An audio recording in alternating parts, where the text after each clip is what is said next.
arpeggios for bass guitar. This video must please be used alongside your PDF file that I would have sent to you showing you the diagrams, because I need to reference it the whole way through. Now we're going to start first of all at the top of the PDF page. Like I said, I'm going to reference it the whole way through, and the blue ones all refer to your E string as the root note, the note from which I'm playing. The root note is the note you start the arpeggio on. So if I need a G, G starts at fret 3, F starts at fret 1, A starts at fret 5, and if you want to confirm this, look to the right where it says notes on the E string. And if you go to fret 7, for example, on the page, you'll see that it says B. And if you count here, 1, 2, 3, 4, 5, 6, 7, that's B. Okay, so we need to know the names of the notes on your neck. This is not negotiable. You just have to do it. It'll make you a good bass player. Now I'm going to start with G because I have to start somewhere, and G is a popular chord. We're going to start with the major chord. So we're looking at the arpeggio in the top left hand corner where it says major, and we're going to assume that's going to be a G major, and the sequence is going to be as follows. Now I'm going to focus more onto what my fretting hand is doing, and let's have a look. My fingers are numbered, so make sure you use the right finger configuration, otherwise it's not going to work out well. Your G major arpeggio should look and sound like this. And we're starting with finger 2, middle finger, first finger, pinky all the way up to fret 5, and it jumps down, and then back. So slow motion again. And at speed. Okay. Now obviously there are different ways to play a G major arpeggio as well. We can play any arpeggio basically. I've taken these ones because I found them to be the most practical on moving around, because you're not using open strings. So if I want to take this G major arpeggio and I need to play an A chord, all I do is I say to myself on the right hand side, okay, A is at fret 5 as notes on the E string tell me, and I'll do the same shape from fret 5. And I've got an A major arpeggio. So what you need to learn from this is that your shape is movable. Need a C major, you go up here, fret number 8. And that's the cool thing about the arpeggio shapes over here, is that you can move them. All you need to know is where's the starting note. So if you've got a song sequence that goes from C to G, for example, instead of just doing and going on to G like that, how can I go?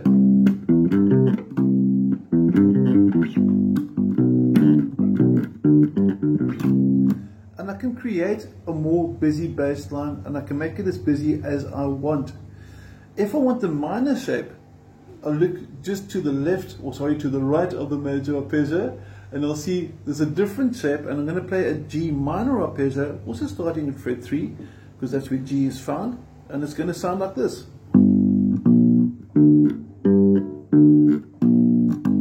And now you can hear the note that separates the G major from the G minor. There's my major note, that's the third, and here's my minor note. This note here that the pinky's tapping, that is what they call a flattened third, and that's what gives the minor its sort of sad, darker sort of sound. So the minor arpeggio and the major arpeggio. So they refer to classically the major as a happy, positive, sort of light sound, and they refer to the minor as a more sad, darker sort of sound to it as far as the tonality of the chord goes. And I'm not going to go into the major 7ths and minor 7ths and dominant 7ths yet. We're first going to go up to the next one on the page, which is going to be the green, and we're going to see, if we look at the major now on the green, and I go to C, which is here, 3rd fret, 3rd string, and I play the shape there,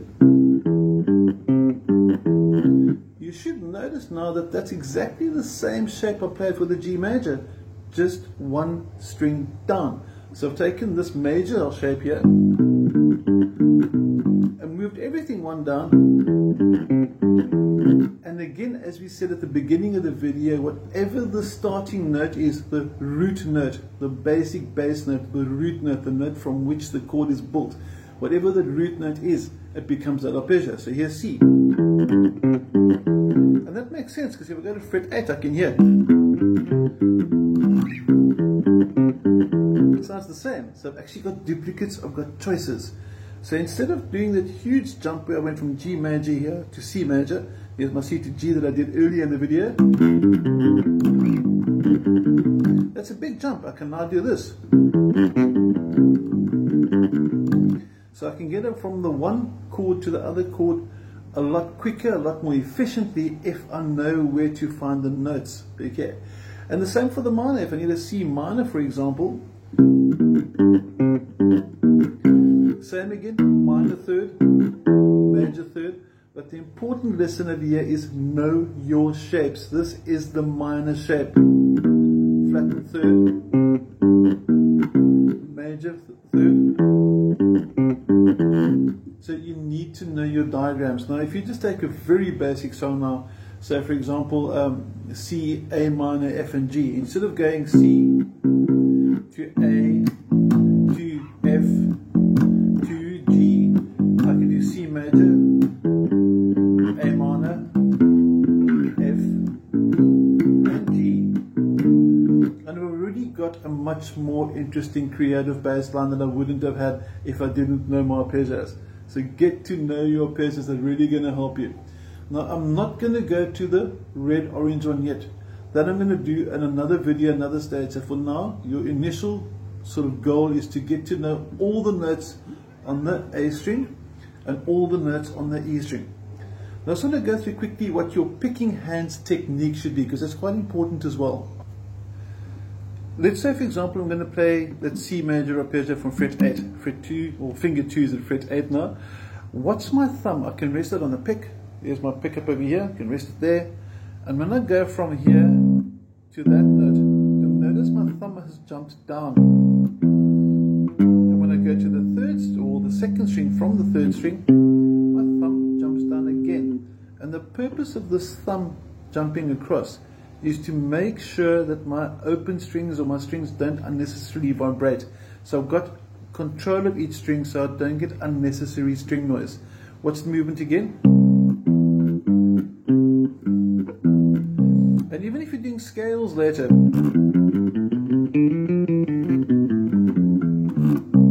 let the thumb track above the string you're playing. It's going to guarantee you a much quieter, cleaner bass line. In other words, no unnecessary string vibration or string noise coming through. If I did the minor, same story, starting now on a different string. Let's do a F minor. There's F at fret number 8. You can confirm that if you look at notes on the A string in the green. And let's do an F minor. But the trick over here is, watch this thumb. It's now resting on the top string. And you can see the thumb came down. So get your thumb tracking it.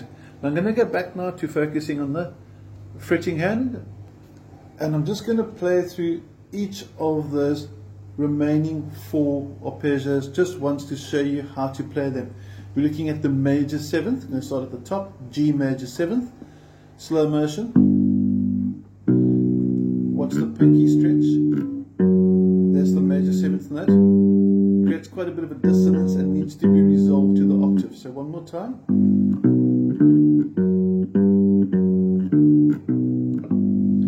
There's the major 7th arpeggio. Next up, the minor 7th arpeggio.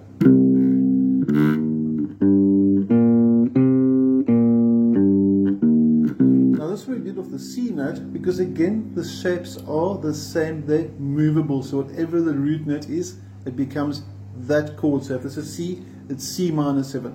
Watch my pinky.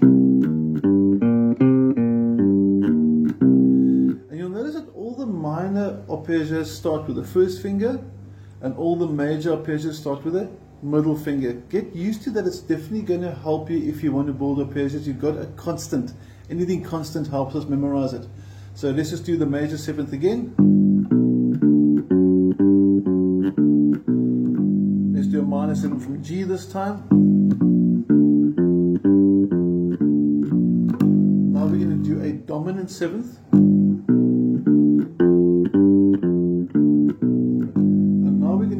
Minor 7 flat 5, not a very popular one.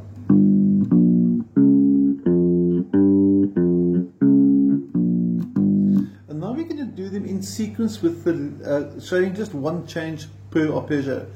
The major seventh uses the first, third, fifth, seventh and octave of the major scale. Your dominant seventh flattens the seventh. In other words, first, third, fifth. Instead of going here, it plays this, the flattened seventh. So there's the seventh, that's the flattened seventh. And you can hear the two there. Major seventh again. Dominant seventh. Minor seven has also got the dominant seventh note, but it's also got a flattened third, which we spoke about earlier when we did the basic major minor chords. Here's the minor seven.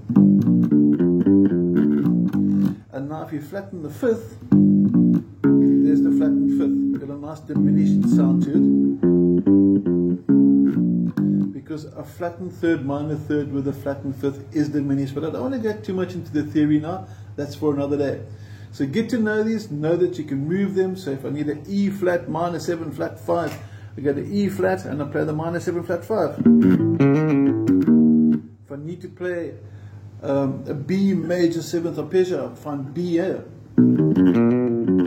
Or I can go there, fret 7. So you can got choices over here. Go for the most efficient way. Try and avoid sort of zigzagging all over the guitar neck. Get to use your different strings, and again, I know I'm saying it a lot because it's important, get to know the names of the notes on the strings. Any questions with the PDF file? If you're not sure about something, let me know. Otherwise, have a cool week. Thank you.